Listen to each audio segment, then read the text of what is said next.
دیو مسلمان د بل مسلمان سره خبرې کټ کول تعلقات ختمول دا خو اسم حرام دي. نبی صلی الله علیه وسلم فرمایي لا يحل لمسلم ان يهجر اخاه فوق ثلاث. دی مسلمان د پاره اثر و د حلال ندي چې هغه د خپل رور مسلمان سره د دریو ورځو د بر خبرې بندي کی. ټیک ته غلطي خدا چا نه کی، انسان دې غلطي نه جوړ کوتاهی خدا ارچا نه کېدلی شي هغه ډوله بیا انسان دی نه چې دا خطايي نه کېږي. خطايي صرف د انبیا علیهم السلام نه کېږي چې هغه محفوظ دي. نور کوم سړی چې دا نه خطايي نه کېږي، خو یو خطايي په ذریعه باندې به ته د نبي حدیث هغه د خپل لاندې کې نو د هغې په سلسله کې خلکو خپلولۍ نه ماتې کړې. نو اصل کې د عام مسلمان سره خبرې کټ کول درې ورځو د بره منع دي.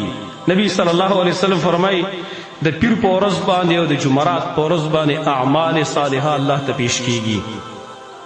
نو کوم مؤمنان چې دي هغې ته بخښنه کېدلی شي، مګر هغه دوه کسان چې خپل منځ کې ورانې، خپل منځ کې تعلقات د یو بل سره خرابي، د الله رب العالمین د هغې اعمال فلحال نه قبلوي. ورته وایي دې ته انتظار وکړئ څو پورې جوړ نه یې کړي نو دیو اعمال چې کوم دی هغه نشي قبلېدلی، څو پورې جوړه نه یې کړي خپل منځ کې.